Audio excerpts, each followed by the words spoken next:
ओम नमः सिद्धेभ्य ओम नमः सिद्धेभ्य ओम नमः सिद्धेभ्य। मंगल में मंगल करन बीतराग विज्ञान नमो तार जाते भई अरहंतादि कर मंगल कर होमा ग्रंथ करन की काज जाते मिले समाज पावे निज पद राज।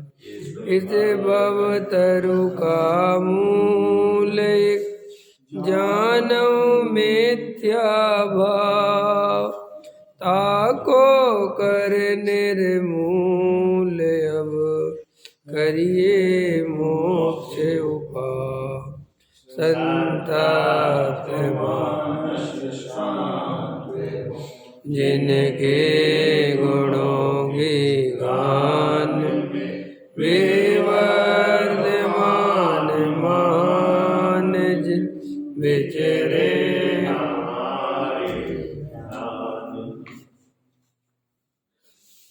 मोक्ष मार्ग प्रकाशक 8वां अधिकार पृष्ठ क्रमांक 283 चरणान योग का विधान व्याख्यान चल रहा है। देखो क्या लेते हैं। तथा वृत्ति जीव त्याग व आचरण करता है सो चरणान योग की पद्धति के अनुसार वह लोक प्रवृत्ति के अनुसार करता है। कल अपन ने देखा था अभी पूज्य गुरुदेव श्री भी ले रहे थे चरणान योग की शैली कई ग्रंथ है ना पुरुषार्थ सिद्धि उपाय, तो उस पर गुरुदेव श्री भी वही चर्चा कर रहे थे कि स्त्री पुत्र कुटुंब परिवार का त्याग करना समझ में आया तो उसके बंद होता है। तो समझा रहे थे स्त्री पुत्र कुटुंब परिवार के कारण बंद नहीं होता, उसका लक्ष्य करने से उसकी रुचि से बंद होता है। ख्याल में है ना। तो अभी जगत का इसका अर्थ क्या निकालते हैं कि ये तो वो गुरुदेव समझा रहे थे कि बहुत गड़बड़ हो गई। चरणान योग में तो वही ऐसा लिखा है साफ साफ कि स्त्री पुत्र कुटुंब परिवार का त्याग कर देना चाहिए अगर बंध से बचना है, क्योंकि ये बंध के कारण है। तो अज्ञानी जीव उसका अर्थ ही निकाल लेता है कि मुझे बंध के कारण ये हैं, इनके कारण बंद हो रहा है, तो वो उनका त्याग कर देता है, तो द्वेष भी कर लेता है। और अब उसको ये तो पता नहीं है कि बंध के कारण ये नहीं है, ये तो जो तेरी इनमें रुचि है, जो एकत्व है, असली बंध का कारण तो वो है। असली बंध का कारण वास्तव में मिथ्यात्व है और बंध का कारण कोई है नहीं। जो अवरति है, प्रमाद है, कसाय है, योग है, उनसे वैसा बंध नहीं होता जैसा मिथ्यात्व से होता है। अगर किसी जीव के 4 गति 84 लाख परिभ्रमण चल रहा है तो उसका एकमात्र कारण मिथ्यात्व है। ये जो मिथ्यात्व के बाद अवरति है, प्रमाद है, कसाय है, योग है, इनसे कोई बंध नहीं ऐसा होता कि जीव 4 गति में घूम जाए। माने जैसे कोई जीव सम्यक दृष्टि हो, सम्यक दर्शन प्राप्त कर ले और एक भी व्रत नहीं ले तो भी कालांतर में 2-4 भव में मोक्ष चला जाता है वो। और उल्टा करो, कोई जीव मिथ्यात्व का नाश ना करे और कसाय की बहुत मंदता हो, इतनी मंदता हो कि वो मुनि व्रत धारण कर लेवे और एक बार नहीं अनंत बार धारण कर लेवे तो भी मोक्ष नहीं जाता। तो असली बंध का कारण कौन हुआ? मिथ्यात्व हुआ। इसलिए जो समय सार आदि अध्यात्म ग्रंथों में सम्यक दृष्टि के भोग भी निर्जरा के हेतु हैं, वो इसी अर्थ में कहा है कि क्यों कि भाई सम्यक दृष्टि ने मिथ्यात्व का तो त्याग कर दिया, मिथ्यात्व का तो नाश कर दिया, और उसे अब जो बंद हो रहा है ना, ठीक है, वो कसाय वाला, वो उसे 4 गति में नहीं डुला सकता। और वो तो ऐसा समझ लो कि उसने पूरब में भी कर्म बांधे हैं चारित्म हो के, तो वे उदय में आ रहे हैं और वो उनके निमित्त से भोगों में लगा है और वे खत्म हो रहे हैं और नए नहीं बन रहे। इसलिए सम्यक दृष्टि के भोग भी माने समझ लो आप, अगर आपके पास सम्यक दर्शन है, अब कितनी खतरनाक बात बोल रहा हूँ, और आप खूब पंचेंद्रिय के विषय भोगों में लगे हुए हो तो भी तुम्हें बंद नहीं होगा। और अगर तुम्हें सम्यक दर्शन नहीं है और तुम खूब व्रत तप में लगे हो, खूब संयम से रहते हो, तो भी पूरा का पूरा बंद होगा, जरा सा भी कम नहीं होता। कि साहब पुण्य और पाप में अंतर पड़ेगा। पुण्य पाप का बंद नहीं है कि भाई तुम 16वें स्वर्ग में चले गए, 5वें स्वर्ग में चले गए, कोई नरक, इससे कोई बंद नहीं है। असली बंद तो मिथ्यात्व का है, जो 4 गति परिभ्रमण में कारण है। जैसे देखो, एक जीव ने खूब व्रतशील संयम धारण करी और उनके बदले वो स्वर्ग चला गया, ठीक है।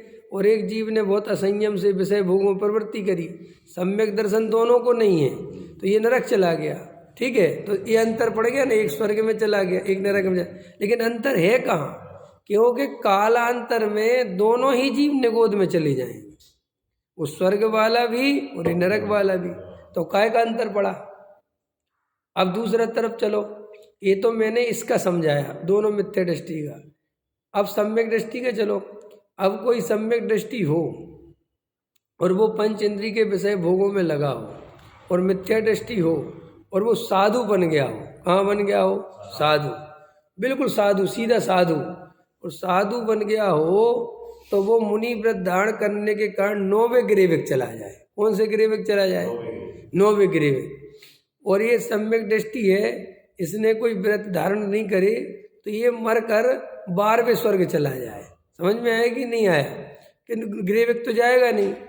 अब ये स्वर्ग में गया, वो 9वें गिरेविक गया, तो अभी श्री गुरु कहते ये स्वर्ग में गया और छोटे स्वर्ग, क्योंकि सम्यक दृष्टि भी नरकादि में नहीं जाता।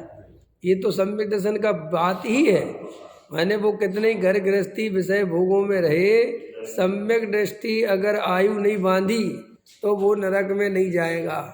और वो ही सम्यक दृष्टि स्वर्ग में गया अथवा मनुष्य में गया तो भोग भूमि में जन्म लिया, अथवा मनुष्य हुआ तो उत्तम कुल में राजा हुआ, तो उसके वैसे तो कोई नुकसान हुआ ही नहीं, कुगति में तो गया ही नहीं। लेकिन वो सम्यक दर्शन के प्रभाव से वो जीव अगर स्वर्ग में है या भोग भूमि में है या कहीं पे भी, तो कालांतर में 2-4 भाव में कहाँ चला जाएगा? मोक्ष चला जाएगा। और ये जो 9वें गिरेविक गया है, ये कालांतर में निगोद चला जाएगा। तो सम्यक दर्शन की कितनी महिमा समझो आप। अब व्रतों की महिमा है कि सम्यक दर्शन की महिमा? तो सब व्रत करें तो सम्यक दर्शन सहित व्रत होते हैं। सम्यक दर्शन सहित करो तब प्राणी मिले मुकुत रानी। सम्यक दर्शन सहित करो, सम्यक दर्शन के बिना करने की बात नहीं। तभी वो गुरुदेव ये ले रहे थे कि जो चरणानियोग की शैली है उसमें ऐसा लिख दिया कि जो स्त्री पुत्र कुटुंब परिवार बंध के कारण है, इनका त्याग करना चाहिए। तो वो अज्ञानी ने क्या किया कि सम्यक दर्शन आदि तो समझा नहीं, और वो चरणानियोग की शैली के ग्रंथ पढ़े। और ऐसा लगता भी है मोटा मोटी कि अगर घर गृहस्थी में नहीं होते तो हमें ये कमाना नहीं पड़ता, घर नहीं बनाना पड़ता, परिग्रह नहीं जोड़ना पड़ता, अगर ये बच्चे नहीं होते तो हमें इतनी चिंता नहीं करना पड़ता। ऐसा लगता है कि नहीं लगता है? तो वो उनको त्याग कर देता है। अब वो त्याग कर देता है तो वो सोचता है कि मुझे बंद होना रुक गया, ठीक है। क्योंकि वो फिर और पढ़ाई और पढ़ दी कि अगर मंदिर से राग करोगे तो बंद नहीं होगा, लेकिन घर से राग करोगे तो बंद होगा। ऐसा उसका समझ में आ गया? अरे ना, मंदिर में पंखा चलाओगे, मंदिर में पंखा लगवाओगे तो पुण्य बंधेगा, और घर में पंखा लगवाओगे तो पाप बंधेगा। ऐसा है ना। तो वो सोचता है कि ब्रह्मचारी त्यागी वृत्ति बन गया, तो वो सोचता है कि अब मैंने स्त्री पुत्र कुटुंब परिवार नहीं रखे तो मुझे बंद नहीं होता होगा। लेकिन वो मंदिर में राग करता है, साधर्मियों में और धर्मशाला में उनके बनवाने में लग जाता है, पूरे उनसे पूरे राग देश करता है, सब कुछ करता है, मंदिर का पैसा भी देखता है कितना गया कितना आया सब कुछ। लेकिन वो मन ही मन सोचता है कि इससे थोड़ी मुझे बंद हो रहा है, ये तो मैं मंदिर का धर्म का काम कर रहा हूँ। लेकिन उसको ये पुण्य पाप का स्वरूप पता नहीं, क्योंकि उसे तो पता ही नहीं ना। वो तो चरणानियोग की शैली से साधु बन गया, अथवा मुनि बन गया, अथवा ये तुम्हारा ब्रह्मचारी बन गया। तो वहाँ गुरुदेव समझा रहे थे कि उसे बंद तो बराबर हो रहा है, ठीक है। और वो अपने मन में ही कल्पना करके कि मैं स्त्री पुत्र कुटुंब परिवार से अलग रहता हूँ इसलिए मैं तो मोक्ष जाऊंगा, ऐसे स्वयं ही मन के लड्डू खा रहा है, जाएगा कहीं नहीं। क्यों? आत्मानुभव के बिना धर्म होता ही नहीं, वेद विज्ञान के बिना धर्म होता ही नहीं, त्रिकाली ज्ञायक भगवान आत्मा की श्रद्धा करे बिना धर्म होता ही नहीं। तो वो उसको तो इसकी बातों की खबर ही नहीं है, वो तो चरणानियोग के ग्रंथ उठा के पढ़ के त्याग व्रत ले लिया। समझ में? तो गुरुदेव ये ले रहे थे कि चरणानियोग की शैली ऐसी होती है, व्यवहार की शैली है, त्याग व्रत की शैली है, लेकिन द्रव्यानियोग के बिना चरणानियोग बिल्कुल भी कार्यकारी नहीं है। इसलिए द्रव्यानियोग पूर्वक चरणानियोग कार्यकारी है। जिन जीवों, द्रव्यानियोग पूर्वक माने सम्यक दर्शन पूर्वक, क्योंकि द्रव्यानियोग बताता है सम्यक दर्शन और चरणानियोग बताता है बाहर की क्रिया। तो देखो गुरुदेव क्या कह रहे थे, परद्रव्य छोड़ना कि परद्रव्य की रुचि छोड़ना, दोनों बातों में अंतर है। परद्रव्य की रुचि छूटेगी तो फिर सहजता से परद्रव्य छूटेगा, और बिना रुचि के परद्रव्य छूटेगा तो वो छूटेगा नहीं, विषय बदल जाएगा। नहीं, इस विषय समझ गए ना? घर की जगह मंदिर से राग हो जाएगा, वही हो जाएगा। राग नहीं टूटता, राग तो बराबर बना रहता है, लेकिन अपन को ऐसी पढ़ाई होती है कि मंदिर में तो बढ़िया है, मंदिर में तो ऐसा नहीं है। चाहे मंदिर में राग करो और चाहे घर में राग करो, राग दोनों ही बंद के कारण। एक बात, और अगर मंदिर के राग को अच्छा माना और घर के राग को बुरा माना तो यह है मिथ्यात्व, ये है अनंत संसार का कारण। यही तो शुभ अशुभ में भेद हो गया ना, शुभ बंद को अच्छा माना और अशुभ बंद को बुरा माना, ये मूल मिथ्यात्व का कारण है।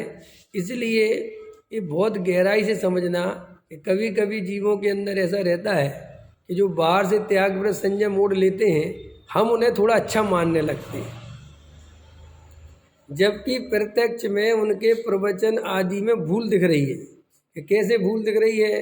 कि वो उस व्रतशील संयम आदि से अपने को बड़ा मनवाते हैं और उस व्रतशील संयम आदि को बंध का कारण ना जानकर धर्म का कारण जानते हैं। तो ये प्रत्यक्ष में मिथ्यात्व है, और ऐसे मिथ्या दृष्टि को भी तुम बड़ा मानते हो तो तुम्हारे अंदर भी मिथ्यात्व है। समझ में आया? असली जो त्यागी वृत्ति ब्रह्मचारी होगा वो तो बार बार ये कहेगा कि भैया इससे कुछ नहीं होता, तुम तो सम्यक दर्शन की प्राप्ति करो, जब तुम्हारी भूमिका बढ़ेगी तो तुम्हारे जीवन में भी ऐसे संयम आएगा, अभी तुम ये काम करो। वो उससे अपने को बड़ा नहीं मनवाएगा, ख्याल में है ना? और अगर वास्तव में असली ब्रह्मचारी त्यागी वृत्ति नहीं होगा, खाली निर्वृत्ति ली होगी तो बिल्कुल बोलेगा मैं कोई असली ब्रह्मचारी नहीं हूँ, मैं तो निर्वृत्ति ले रखी है, मुझे ज़्यादा राग नहीं आया स्त्री पुत्र कुटुंब परिवार का, या मेरी उस समय की परिस्थिति ऐसी रही कि मैंने घर गृहस्थी नहीं बसाई, बाकी इससे कोई संबंध नहीं है ना, मैं इससे कोई बिल्कुल कहेगा ही वो। तो पूज्य गुरुदेव ने जब सम्यक दर्शन की प्राप्ति हुई तो पहले तो अपने को साधु मानते थे ना, गुरुदेव मानते थे कि नहीं मानते थे? और जब उनको सम्यक दर्शन की प्राप्ति हुई, ये समय सार आदि पढ़ने समझने में आया, तो फिर तुरंत कहा कि भैया मैं कोई साधु वाधु नहीं हूँ, मैं तो भ्रम से अपने को साधु मानता था। तो बोले चलो साधु नहीं हो तो ब्रह्मचारी तो हो, तो बोले साहब मैं कोई ब्रह्मचारी भी नहीं हूँ। है क्योंकि ब्रह्मचारी में क्या कमी है कि तुम जहाँ से ब्रह्मचारी समझते हो वो ब्रह्मचारी होता ही नहीं है।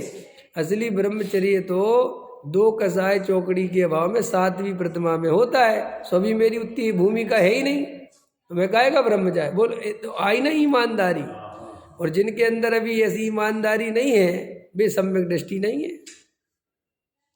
उसमें क्या दम है कि नहीं साहब गुरुदेव की बात है, बात अलग की बात नहीं है। सम्यक दर्शन हो जाना माने बहुत ईमानदार हो जाना, कभी भी पुण्य और पाप में भेद नहीं करना, पुण्य से अपने को बड़ा नहीं मानना, पुण्य की क्रिया से किसी को धर्मात्मा नहीं मानना, ये सब सम्यक दर्शन की प्रभाव है। ये सम्यक दर्शन का समझ लो स्वरूप है। जिस जीव को सम्यक दृष्टि होगा, सम्यक दर्शन होगा, वो निसंक तंग होगा, निकांच तंग होगा, निर्विचिकित्सा होगी, उपगूहन होगा, अमूर्त दृष्टि होगा, स्थितिकरण होगा, प्रभावना होगी, वास्तव वो होगा ही होगा। ऐसे नहीं हो सकता कि मुझे साहब सम्यक दर्शन तो हो गया लेकिन मेरे कोई अभी अंग हटंग नहीं आए, ऐसे नहीं होता। या मुझे सम्यक दर्शन तो हो गया लेकिन मंदिर वाला पुण्य अच्छा है, नहीं नहीं, वो तो वस्तु स्वरूप ऐसा है कि वो पुण्य और पाप में भेद करता ही नहीं। तो चाहे मंदिर से राग हो, देखो मुनिराज है, मुनिराज को 28 मूल गुण पालने का राग भूमिका के अनुसार आए बिना रहता नहीं, बिल्कुल ठीक है, और वे उनका पालन करते भी हैं, लेकिन वे उसे राग को बंध का कारण जानते हैं और उस राग को अपना स्वभाव नहीं जानते, एक बार, और उसको करना नहीं चाहते। ये 3 बातें हैं कि नहीं। अगर वे मुनिराज 28 मूल गुण से अपने को बड़ा माने कि देखो मैं कैसी चर्या पालता हूँ, देखो मैं कैसे एक बार भोजन करता हूँ, है ना, नग्न रहता हूँ, इतनी ठंड लगती है, तुम्हारे बस की है, देखो मैं ठंड सहता हूँ, वो तो उसी समय मिथ्या दृष्टि है। जो साधु अपने को ऐसा क्रियाकांड से बड़ा बतावे वो तो उसी समय मिथ्या दृष्टि है। माने वो अपने को क्रिया से बड़ा मानता ही नहीं, कि क्योंकि क्रिया ही अपनी नहीं मानता तो बड़ा कैसे मानेगा। इसलिए भेद ज्ञान कायम रहता है। तो मुनिराज को शास्त्र लिखने का राग आता है, तो देखो कितना कैसा राग आता है। शास्त्र तो लिख देते हैं, अपना नाम नहीं लिखते, अपना परिचय नहीं लिखते।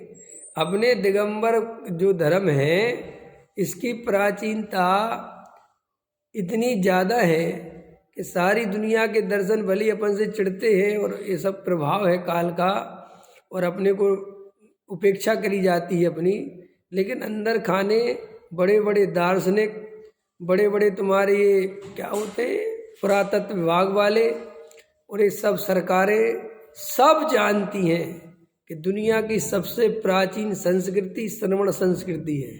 सारी दुनिया ये बात जानती है कि सबसे प्राचीन धर्म कोई दुनिया में तो जैन धर्म है, और सारी दुनिया जानती है कि सबसे शुद्ध सात्विक कोई धर्म है तो जैन धर्म है, और सबसे ज़्यादा शास्त्र, सबसे ज़्यादा मंदिर, सबसे ज़्यादा गुरु, सबसे ज़्यादा जिनवाणी, सबसे ज़्यादा कवि, एक से एक अगर किसी धर्म में हुए तो वो केवल जैन धर्म में हुए। पैसे वाले भी, और पैसे वाले भी।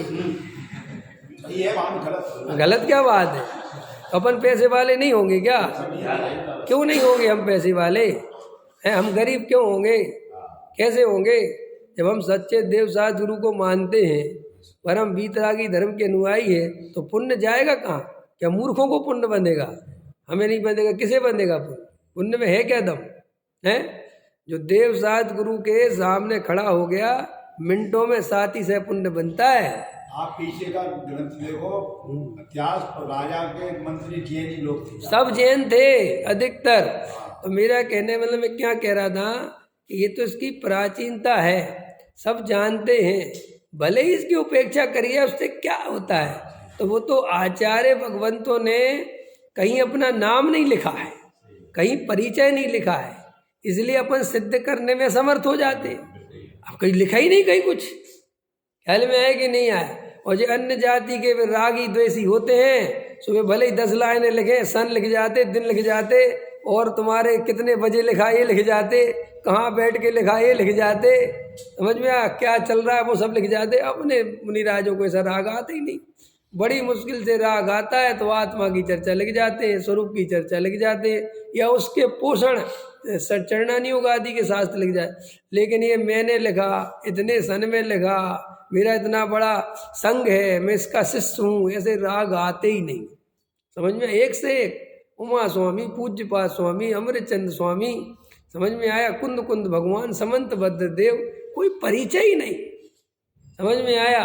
कोई ज़्यादा परिचय नहीं। खोज खाज के रिसर्च करने वाले थोड़ा बहुत निकाल लेते हैं इधर उधर से तो मिल जाए, बाकी कोई परिचय नहीं मिलता। कल उसमें दे रहे थे, उसमें टीवी में बनारस का मंदिर, जैन मंदिर निकला होगा। जैनों का तुम लोग क्यों लड़ रहे हैं? मुसलमान कह रहे हैं। हाँ, उनको हमसे क्यों कह रहे हैं? जैनों का जैन आदमी नहीं है क्या? हाँ, हाँ, ये चर्चा हो रही थी। हाँ, वो तो ठीक है, लेकिन देखो ये बाहर के जड़ पदार्थ है। अब अपन पंचम काल में है, और सर्वज्ञ देव ने ऐसा कहा। देखो भाई, तुम ये बिल्कुल परम सत्य स्वीकार करो कि सर्वज्ञ देव ने जो वस्तु का स्वरूप बताया वो बिल्कुल वैसा ही होना है। देखो, आदिनाथ के समय में जब कुलकर चले गए, कल्प वृक्ष छट गए, आदिनाथ का जन्म तो हो चुका था और आदिनाथ के समय में सब हुआ और आदिनाथ ने अवधि ज्ञान से सब देखा कि अच्छा अब ये हो गया है, अब ये जो है चतुर्थ काल हो गया और ये भूमि खत्म हो गई है। और अब कल्प वृक्ष चले गए, कल्प वृक्ष समझ गए ना, जो कोई कुछ करता वर्ता नहीं था, जिसको जो चाहिए वो मिल जाता था इच्छा मात्र से। कपड़े के कल्प वृक्ष होते थे, भोजन के कल्प वृक्ष होते थे, सब जो मनुष्य की आवश्यकता उसके सब कल्प वृक्ष होते। तो आदिनाथ ने जाना तो देखो राजा ऋषभदेव ने सारी प्रजा को बुलाया और समझाया कि भैया अब वो व्यवस्था खत्म हो गई है, अब तुम्हें काम धंधे करने पड़ेंगे, अब एक कर्म भूमि प्रारंभ हो गई है और बाकायदा असी मसी कृषि वाणिज्य विद्या शिल्प इन सब के उन्होंने उपदेश दिए। समझ में आया कि नहीं? सब समझाया तो सब व्यवस्था बनी और फिर सब चला सिस्टम। ऐसे ही अपन को भी समझना चाहिए कि भैया ये पंचम काल है जिसके 2500 वर्ष निकल गए हैं, इसमें तीर्थंकर आदि का जन्म नहीं होता, देव वगैरह ऊंची जाति के देव आते नहीं हैं, कोई जैन धर्म की विशेष प्रभावना होती नहीं है। यहाँ शास्त्रों में लिखा है जैन धर्म जुगनू के जैसा रहेगा, उसके तीर्थों पे उसके मंदिरों पे बहुत कब्जा होंगे, लड़ाई झगड़े होंगे। सो उनमें से कुछ जीव होंगे जो मोक्ष मार्ग के सच्चे उपासक होंगे, वे अपनी आत्मा आराधना करेंगे, सम्यक दर्शन की प्राप्ति करेंगे और कालांतर में वे जीव आगामी भाव में मोक्ष चले जाएंगे। सो सम्यक दृष्टि तो कोई पंचम काल में जन्म लेता नहीं, मिथ्या दृष्टि ही जन्म लेते हैं। सो अपन के हाथ में ये जो कोई भाग्य से ये जो समय सार मोक्ष मार्ग प्रकाशक पूज्य गुरुदेव ये तत्व ज्ञान ये सब अपने हाथ में लग गया तो अपन कोई महान सौभाग्यशाली लोग हैं, अपन का कोई विशेष पुण्य फला है। अब जो दिन पर दिन अपनी जो पीढ़ियाँ आएंगी इनको कोई इतनी रुचि नहीं रहेगी, ये कोई इतना धर्म नहीं समझेंगे। समझ में आया? ये सब खाने पीने में इस समय बदलेगा। अब सब अपन भले ही अपन राग आता है अपन को कि अपन पीढ़ियों को संभालें, ये करें, वो संभलना बमलना कुछ नहीं है। वो तो सर्वज्ञ देव ने जैसा बताया है वो वैसा ही होना है। समझ में आया? नीचे लोग राज करेंगे, राजा अन्यायी होगा, सब लिखा है शास्त्रों में। समझ में आया? और अच्छे लोगों के साथ बुरा होगा, ये सब है काल है, इसमें क्या है। जैसे आदिनाथ ने आखिर कर्म भूमि की व्यवस्था को स्वीकार किया ना, कल्प वृक्षों से लड़ने तो नहीं गए, क्या चक्कर है? ठीक है, काल है। महावीर के समय में खूब यज्ञ होते थे, खूब हवन होते थे, खूब जो वेदांती समझ में आया यज्ञ वाले छाए हुए थे। महावीर ने सब देखा। महावीर के समय में ब्राह्मणों का बोला वाला था बहुत ज़्यादा। समझ में आया? वो सब देखा, सब समझा, क्या करे। तो कोई लड़ाई झगड़ा थोड़ी करा कि मैं चलो पहले मैं तलवार निकालूं और स्वधर्मिंद बुला के सबको निपटाऊं, ऐसा कुछ करा क्या? अच्छा, कर सकते थे कि नहीं कर सकते हैं? उनको ऐसे, अब देखो वे कर सकते थे तो वो भी नहीं किया और हम नहीं कर सकते तो भी हम करने की सोचते हैं। ये तो अंतर है हम में और सम्यक दृष्टि में। देखो यही तो गजब की बात है। पूज्य गुरुदेव श्री सम्यक दृष्टि धर्मात्मा जीव थे, लेकिन उन्होंने कभी भी लड़ाई झगड़े का रास्ता नहीं चुना। उनने कभी कुछ नहीं कहा। उनने तो कहा देखो अपना काम होता रहे, तत्व सुनते रहे, लोग जितने सुन रहे उतना अच्छा है। ऐसा आप गाली बक रहे हैं, मंदिर से निकल, कोई बात निकाल लेने दो, तुम्हारे पास पैसा हो तो दूसरा बना लो ना, कोई बात नहीं, अपना घर में बैठ के अध्ययन करो। माने लड़ाई झगड़े की जरूरत ही नहीं है। कि क्यों नहीं है? कि किससे लड़ना भाई, वस्तु का स्वरूप है, किस किस के पीछे पड़ोगे। तो जब तीर्थंकर आदि महावीर जैसे शक्तिशाली स्वधर्मिंद जिनकी सेवा में खड़ा हो, उनने एक ब्राह्मण से लड़ाई नहीं की। आपको पता है महावीर का पढ़ा होगा आप लोगों ने, महावीर भगवान के समूह शरण में जितने भी गणधर हैं सब ब्राह्मण हैं, वे मूल में ब्राह्मण हैं, वे सब बदले महावीर के प्रभाव से। ये गौतम, गणधर, वायुभूति, अग्निभूति, ये जो है ना, ये चारों के चारों सगे भाई, और चारों के चारों गुरुकुल में गुरु थे और इनके 500 1000 शिष्य थे। समझ में आए? समझ लो इनके ये उस समय के ब्राह्मणों के मेन आदमी थे ये। और वो तो महावीर के प्रभाव से ये इधर आ गए, सब कन्वर्ट हो गए। समझ में आया? तो अब इससे समझ लो कि जब महावीर को दिव्य ध्वनि हुई ये तब तो हमें सुनने पढ़ने मिला। इसका पहले मतलब वो सब थे ना, और महावीर तीर्थंकर थे ना, ये सब चलता था ना महावीर के समय में। लेकिन महावीर को कोई विकल्प नहीं आया कि स्वधर्मेंद्र से कह दें कि भैया इनको जैन धर्म समझाओ, हैं एक आध बढ़िया मंदिर वगैरह कुछ बनो, कुछ करा, कोई विकल्प आया? तो वो कहते साहब तीर्थंकर आदि को ऐसे विकल्प नहीं आते, अपन को तो आते। अरे अपन को भी बहुत समझ लो, अपन वस्तु स्वरूप के श्रद्धान मजबूत नहीं है इसलिए आते हैं। ये करने योग्य राग थोड़ी है, आता है तो इसे मिटाओ, मत करो। वस्तु स्वरूप की श्रद्धा पक्की करो। साहब में तीर्थ बचाने का बहुत है, कहाँ कहाँ बचाओगे, कब कब बचाओगे, कितना बचाओगे साहब ऐसे? अरे तो भैया तीर्थ बचाने वाले भी बहुत हैं, अपने हाथ में समय सार है तो अपन को समय सार का काम करना है। देखो गुरुदेव ने अपना काम किया, मंदिर बनवाने वालों ने अपना काम किया, पंडितों ने अपना काम किया, महाराजों ने अपना काम किया। सारी दुनिया में सब तरह के जीव है ना। अब अपन को संवेदन करने का काम मिला है, आत्मानुभव करने का काम मिला है, तो अपन आत्मानुभव करेंगे। अपन क्यों देखा देखी करेंगे जगत की? ख्याल में आया?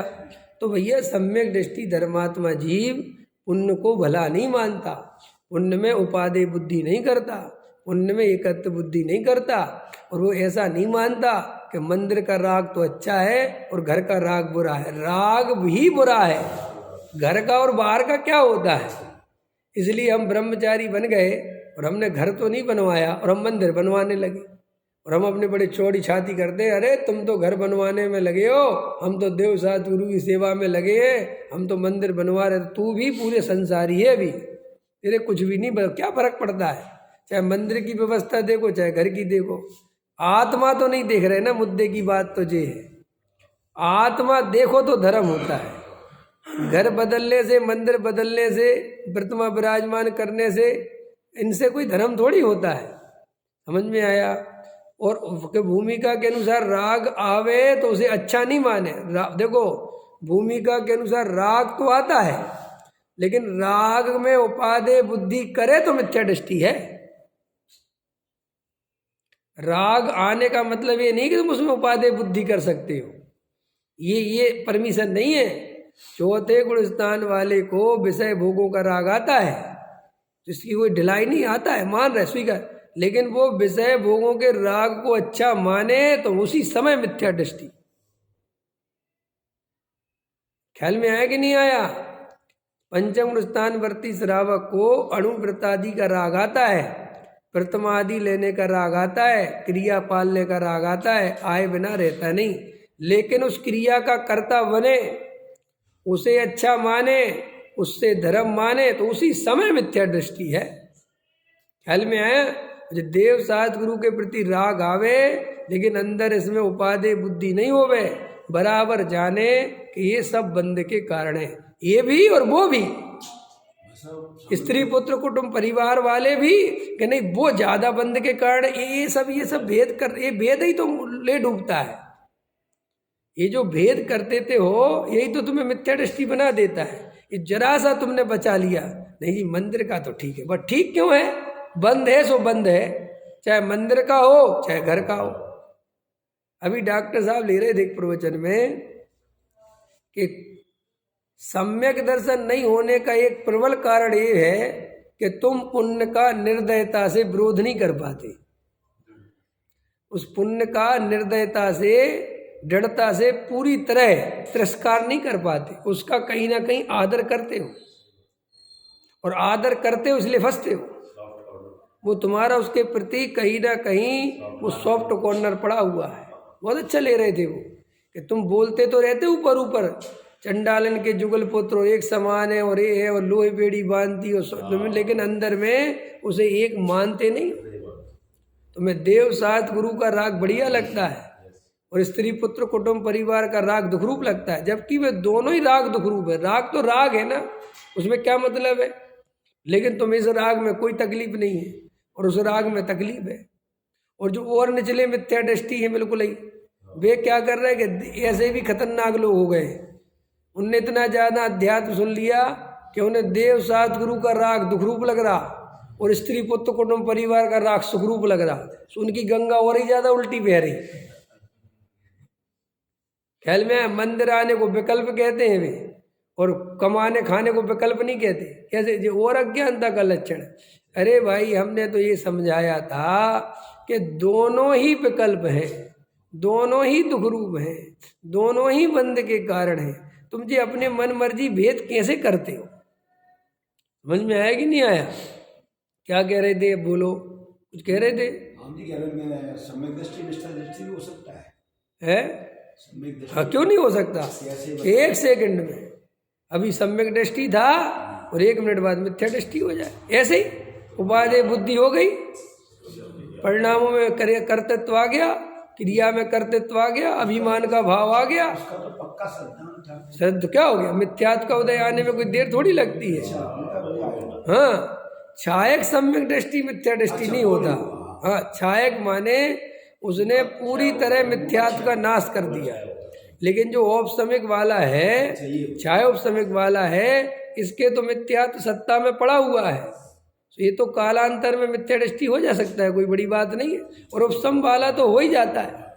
उपसम सम्यक जो होता है वो अंतर मूरत से ज्यादा नहीं रहता। तो फिर साहब क्या होता है? या तो वो 6 उपसम में बदलेगा या मिथ्यात्व में आएगा, उसमें टिका नहीं रहेगा। इसलिए वो तो होता है, उसमें क्या बात है। और नाटक समय सार में बनारसी दास जी ने तो ऐसा लिखा है कि भैया ऐसी दशा है उपसम सम्यक की कि जैसे लोहार की वो होती है ना संडासी, कि क्षण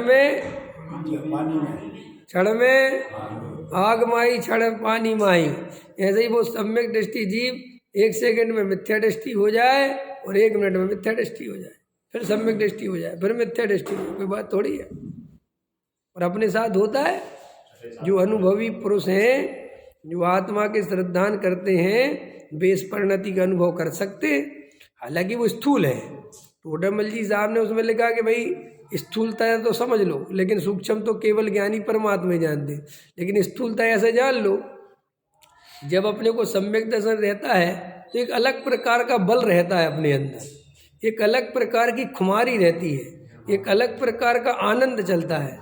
और जब वो छूट जाता है तो अपने आप ही कर्तृत्व के भाव, परिग्रह के भाव, अपने आप ही गिलानी के भाव, लड़ाई झगड़े के मतलब तीव्र होते हैं। मतलब समझ में है ना? ऐसा अनुभव कर सकते हो आप। आपको चिंता सताने लगेगी, माने 2-3 लक्षण तो प्रबल है। सम्यक दर्शन नहीं होगा तो एक तो तुम्हें भविष्य की चिंता बहुत ज़्यादा सताने लगेगी, बच्चों की चिंता सताने लगेगी, व्यापार आदि की चिंता सताने लगेगी, कर्तृत्व आ जाएगा, अरे करना पड़ेगा। ये सब सम्यक दर्शन के जाने पर हो जाता है। और जिस दिन सम्यक दर्शन होता है उस दिन एक अलौकिक आनंद रहता है, शांति रहती है, ये आत्मा ही आत्मा दिखता है, धुन सी लगी रहती है। ऐसा लगता है बस बस अपना स्वरूप। खूब स्वाध्याय आदि में मन लगता है, खूब देव साधु की भक्ति में मन लगता है, खूब सब सब सब। समझ में आया नहीं आया? स्थूल है ये कथन, स्थूल है। जैसे मिथ्या दर्शन में भी होता है, स्थूल है। तो सब मिथ्या दर्शन में कैसे होता है कि मिथ्या दर्शन में ऐसे होता है कि हो तो मिथ्या दृष्टि, लेकिन कसाय मंद हो तो भी ऐसा होता है। कसाय की मंदता में भी ऐसा होता है। लेकिन तुम अगर थोड़ा सूक्ष्मता में जाओगे तो मिथ्यात्व में और कसाय में अंतर पड़ता है। मिथ्यात्व नहीं होता है तो त्रिकाली ध्रुव ज्ञाय की खुमारी चलती है, और अगर कसाय की मंदता हो तो देव शास्त्र गुरु भक्ति इनकी खुमारी चलती है। तो चारित्र मोह की मंदता में ये सब होता है, और दर्शन मोह की मंदता में या अभाव में ज्ञाय भगवान की प्रतीति जगती है। ठीक है ना? समझ में आया? तो ऐसा अगर स्वाध्याय वगैरह तत्व विचार आदि करोगे, जागृत रहोगे, तो ऐसी अवस्था का अनुभव कर सकते हो। कोई बड़ी बात नहीं है। लेकिन उसके लिए निरंतर तत्व अभ्यास करोगे तो ये पकड़ में आती है। अब लेकिन उतनी गंभीरता से गहराई में जाप नहीं, वो कोई बात नहीं। योग्यता भी होती है जीव की, वास्तव में तो योग्यता ही होती है। ये तो अपन बहुत व्यवहार से उपदेश देते हैं, क्योंकि मैं तो प्रत्यक्ष अनुभव करता हूँ, जब तक जीव की योग्यता नहीं आती उपदेश कुछ भी नहीं करता, और जब योग्यता आती है, इसलिए कई लोग क्या समझते हैं, निमित्ताधीन दृष्टि वाले, खुद की योग्यता तो जगी नहीं, वो दृष्टि निमित्त की है ही, वो तो वो निमित्त बदलते हैं। इस पंडित को सुनेंगे, फिर किसी और पंडित को सुनेंगे, फिर किसी और पंडित को सुनेंगे, फिर किसी और महाराज, फिर कुछ और साधु, फिर ये वो, कभी सोचेंगे कि साहब इनमें कमी, इनमें कमी कहीं नहीं भैया, तेरे उपादान में कमी है, तेरे समझ में नहीं आ रहा तो नहीं आ रहा, उसमें क्या बात। उपादान जगता है तो चरणानियोग का ग्रंथ पढ़े और सम्यक दर्शन हो जाए, उसमें क्या बात। वो तो कुछ कहीं से भी हो जाए। जब उपादान जगो जहाँ, निमित्त कुछ भी बनता है, निमित्त एक सिलेक्टेड नहीं है कि मैंने ऐसा निमित्त बने, उल्टा भी निमित्त सच्चा निमित्त बनता है। हाँ, उसमें क्या बात समझा। कुगुरु कुदेव शास्त्र निमित्त बन सकते हैं, सब में सर मैंने गई हैं। सोचो, मैं कह सकता हूँ कैसे बन सकते हैं कि भाई सम्यक दर्शन का काल आया और वो कुगुरु के यहाँ जाता था, और एकदम से उसे बैठे बैठे कुगुरु की कोई ऐसी हरकत दिखी या कुछ शास्त्र या कुछ ऐसा पढ़ने में है कि ये बात कैसे सही हो सकती है, क्या बकवास लिखी है, क्या पागलपन है, समझ में आया कि नहीं आया है। तो उसी से अंदर जिज्ञासा जग गई कि सही क्या है। गुरुदेव को हुआ कि नहीं, वहाँ रहते थे ना वो गिरीत मित्याद में, और वहाँ पढ़ते थे तो कहते थे क्या लिखा हुआ है, ये कैसा शास्त्र है, ये कैसी कहानी है, ये क्या है। तो वो अपने गुरु से जाके पूछते थे समझाओ, तो वो कहते थे तुम फालतू प्रश्न पूछते थे, फिर वो गुरु पे शंका करते थे ये कैसा गुरु है, समझ में आया कि नहीं आया है। हाँ, तो गुरुदेव का पढ़ना बहुत अच्छा आता है। तो देखो ना, उनका उपादान मजबूत था, तो वे ही सब निमित्तों से उनने ये निर्णय किया कि इनमें सही नहीं है। बोलो, उल्टा तो नहीं, वो निमित्तों ने कुछ करा तो नहीं, वो निकल गए वहां से। तो वो तो उपादान जगता है, तो बिल्कुल आप कहीं पे भी खड़े हो, वो आपको काम बन जाएगा। मरा हुआ कुत्ता भी वैराग्य में निमित्त बनता है। बोलो, कुत्ता पड़ा है मरा हुआ, एकदम ख्याल में आ रहे रहते, देखो जीव चला गया, अब अपना जीव याद आ गया, हो गया सम्यक दर्शन। क्या है, कोई अब कुछ नहीं मिले और जीव के सम्यक दर्शन का काल आ जाए और कुछ भी बाहर में निमित्त है ही नहीं, तो खुद ही को जाति स्मरण हो जावे पूरा भव याद आ जावे, और पूरा भव की देशना याद आ जावे। गजब गजब की बात है। इसलिए तुम्हें निमित्त की दृष्टि करने की बिल्कुल भी आवश्यकता नहीं है। तुम तो अपने उपादान पे ध्यान दो, तुम तो भेद ज्ञान मजबूत करो, सब होता है।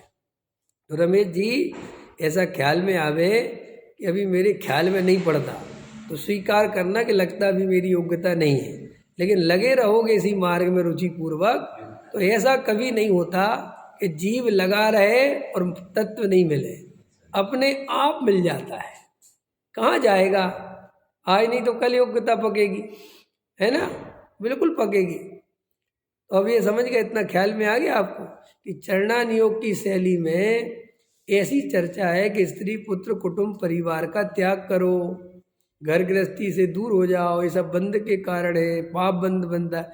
तो वहाँ निमित्त का कथन जानना, वहाँ बंध तो अपनी रुचि से होता है, अगर अपनी रुचि नहीं हो तो बंध नहीं होता। ये कैसे, उदाहरण दो। सम्यक दृष्टि धर्मात्मा के बंध कम है और द्रव्यलिंगी मुनि के बंध ज्यादा है।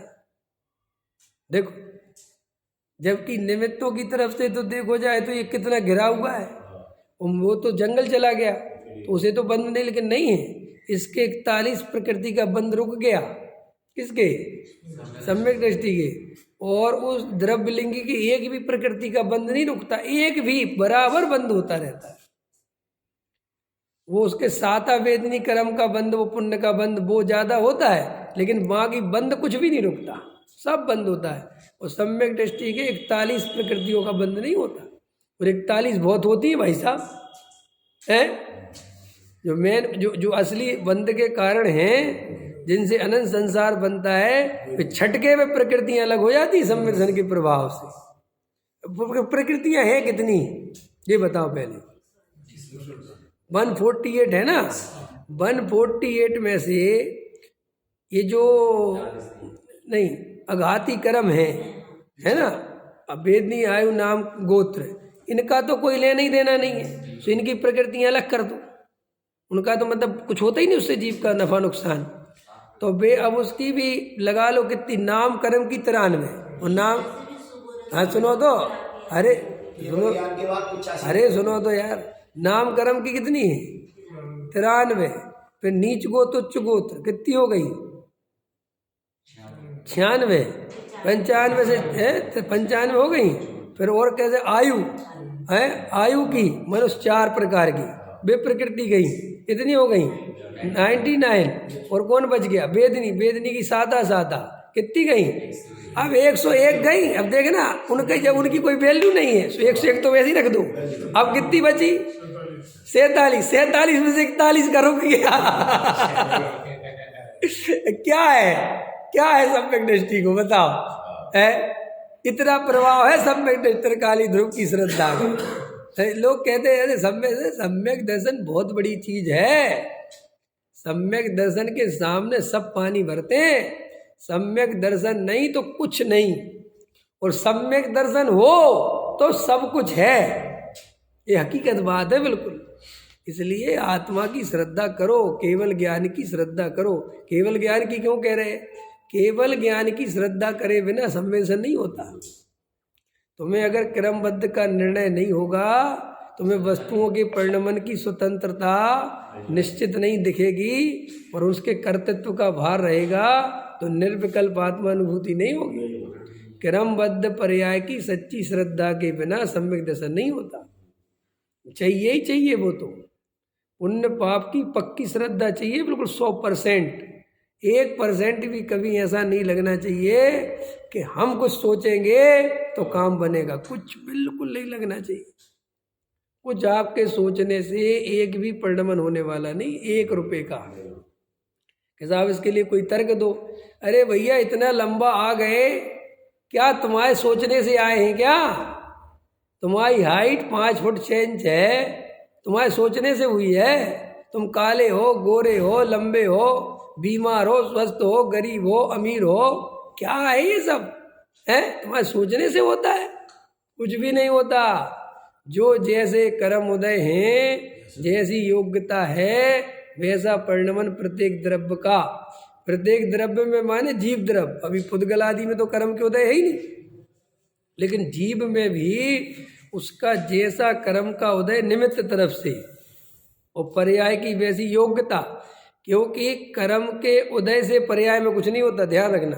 पर्याय की जैसी योग्यता हो वैसे निमित्त आते हैं। इसका मैं सिद्ध कर सकता हूँ। देखो कर्म में बहुत फ्लेक्सिबल ही है, कर्म में जो है फ्लेक्सिबल बहुत है।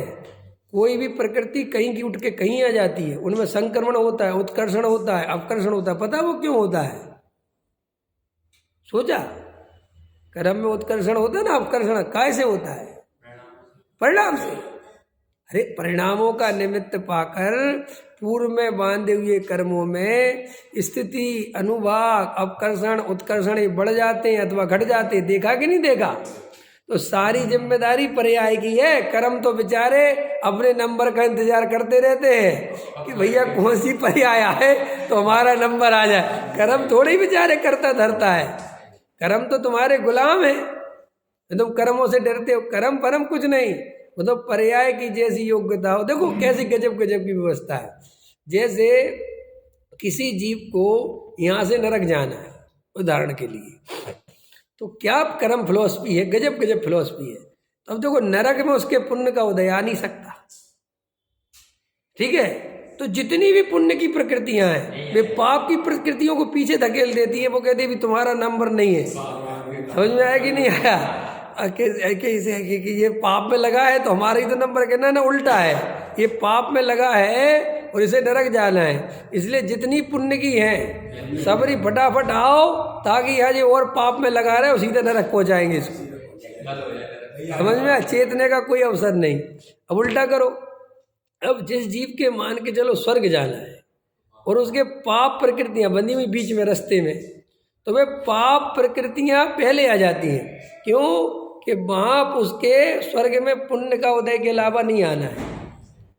तो ऐसे ऐसे जो अपन को लगता है ना कि जी वर्तमान में इतने पाप कर रहे हैं और फिर भी जो फल फूल रहे हैं, ये हो रहा है, कुछ नहीं है। वो सब पुण्य इकट्ठा होकर निकल के अभी निकला जा रहा है। और कालांतर में महादुख सागर। अब आपको लगता है कि जी हमें बहलाने फुसलाने के लिए बोल रहे होंगे, ऐसा नहीं है। ये सर्वज्ञ देव की वाणी में आया वस्तु का स्वरूप है, बिल्कुल सच्ची बात है, इसमें कोई आश्चर्य की बात नहीं। इसलिए तुम बहुत पापियों को, गुंडों को, मवालियों को, चोर उचक्कों को कामयाब होते देखते हो और बहुत सज्जन ईमानदार आदमी बेचारा परेशान होता है, तो तुम्हें लगता है कि ये पता नहीं। और जैसी काल में होता है ओनली, ये भी समझ लो, हर काल में नहीं होता। क्यों कि पंचम काल में ऐसा वातावरण निर्मित होता है कि लोगों की धर्म से श्रद्धा उठे। समझ में आए? तो अब जैसे मान के चलो पंडित विद्वान दुखी दिखे तो तुम्हें देखो काय का धर्म में दम है। समझ में आया कि नहीं आया है? ऐसे सोचते कि नहीं?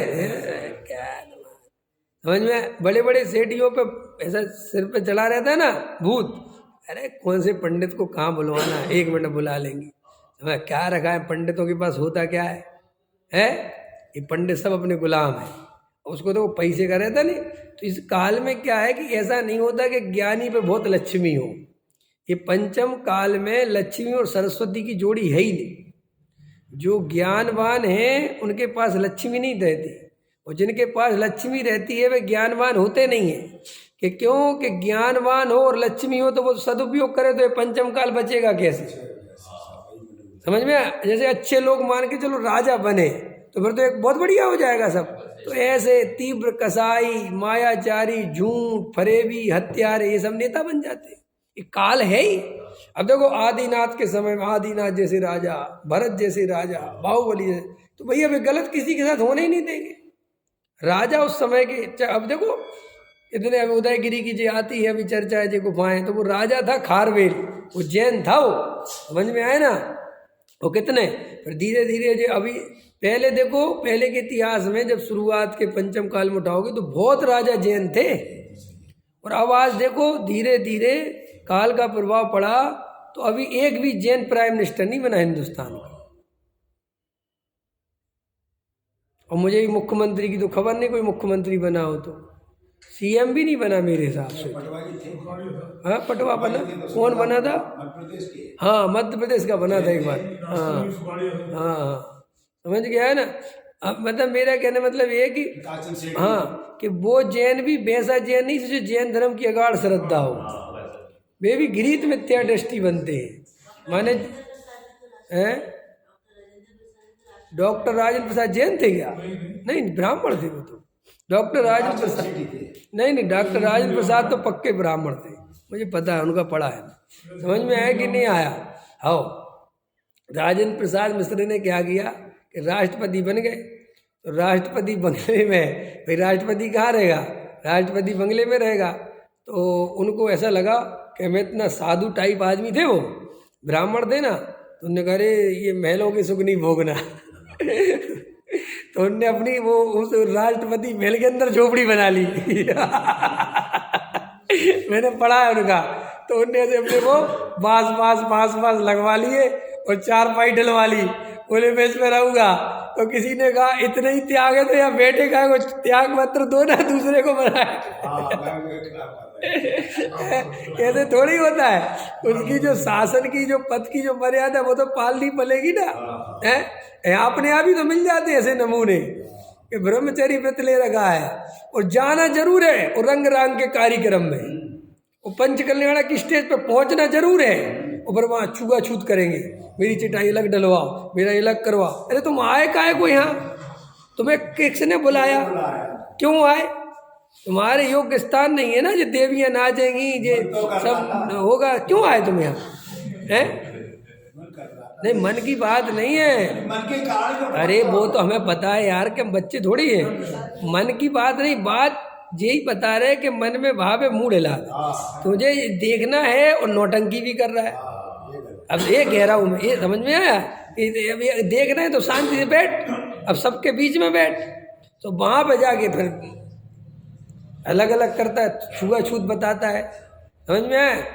हैं डॉक्टर साहब बहुत बोलते थे कि भैया तुम आए क्यों।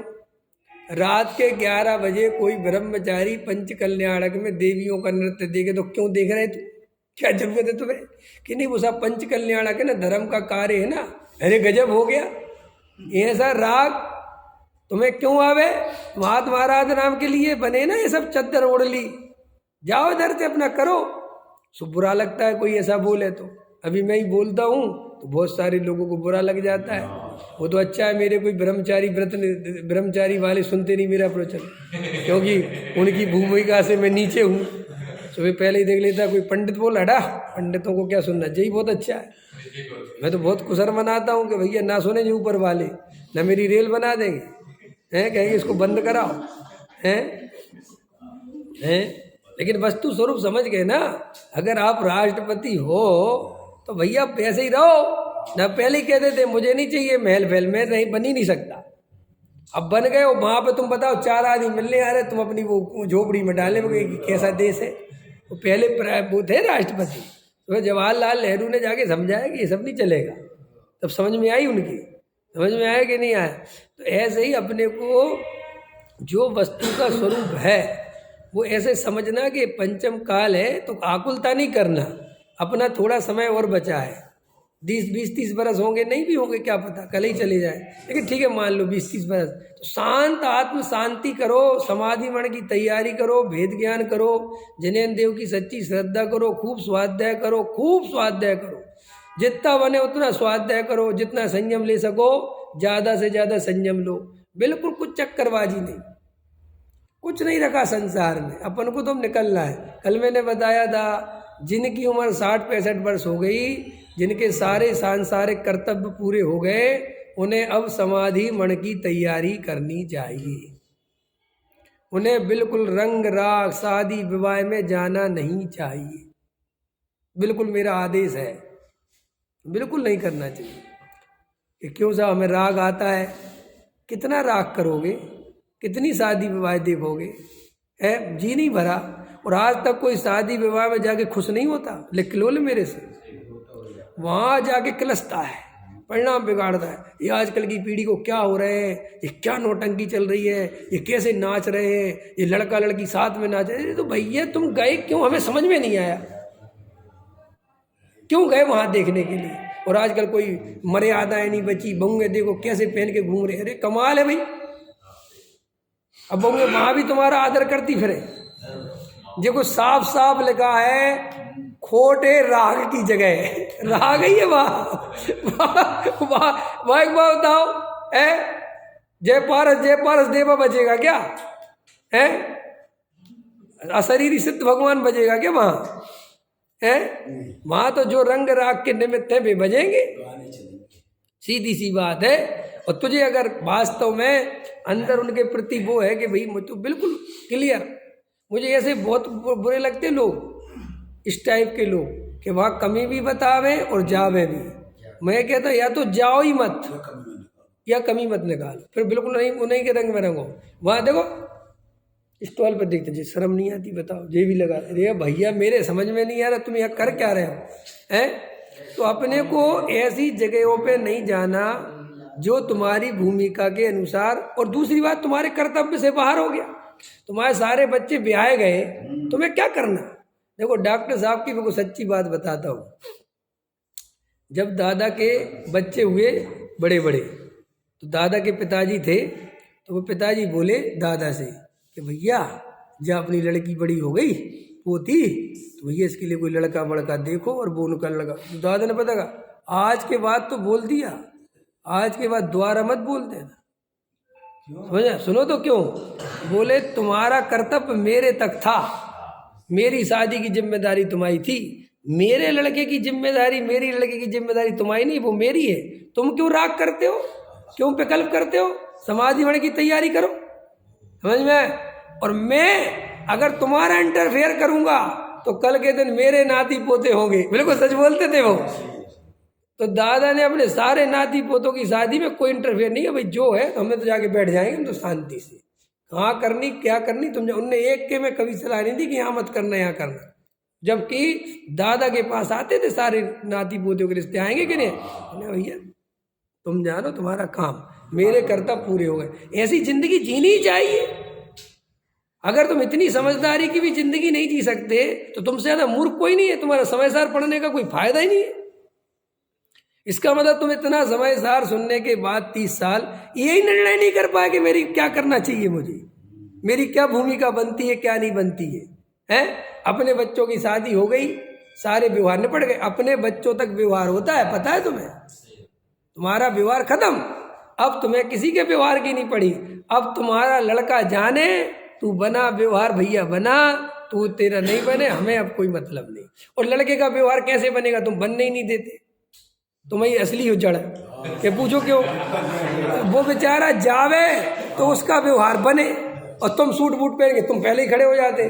तो वो कहता फिर पिताजी आप ही निपटाओ, हम तो चले अपने। हैं? लड़के का व्यवहार कैसे बनेगा?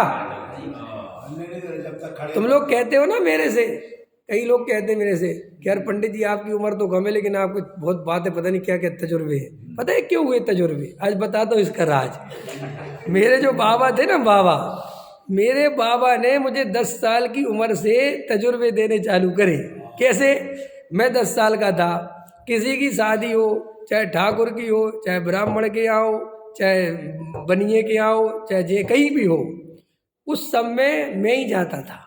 किसी के यहाँ कोई मर गया हो, लकड़ी में भी मैं ही जाता था। कितनी उम्र में?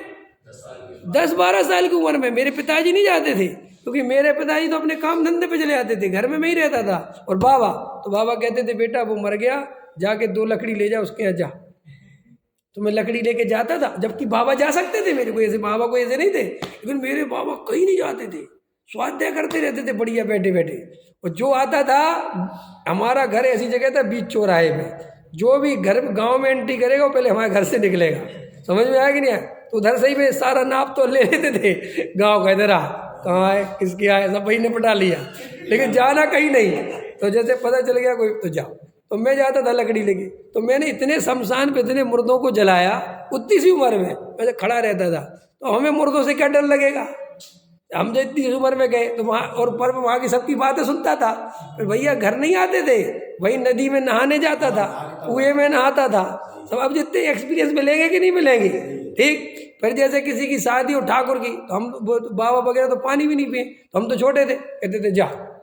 तो जाता था तो बाबा समझा देते थे, वहाँ रात में खाना अपने जैनियों को शाम को मिलेगा 5 बजे, वो अपने अलग व्यवस्था रखते थे, और बाकी को रात को मिलेगा, तो तुम पहले खाना। समझ में? उतनी उम्र में तो मैं जाता था, बारात में भी जाता था, पर उधर भी जाता था दूसरे गांव में साइकिल से। तो वे कहते थे तुम्हारे बाबा, तुम्हारे पिताजी नहीं है, तो बाबा के समझा देते थे, कहते थे ना पापा है नहीं और बाबा की तबीयत ठीक नहीं, जे मेरे 5 रुपये लिख लो। तो मैं अपने 5 रुपये लिखवाता था, और मैं छोटा सा था, तो सब बड़े बड़े लोग जाते थे, वे तो खा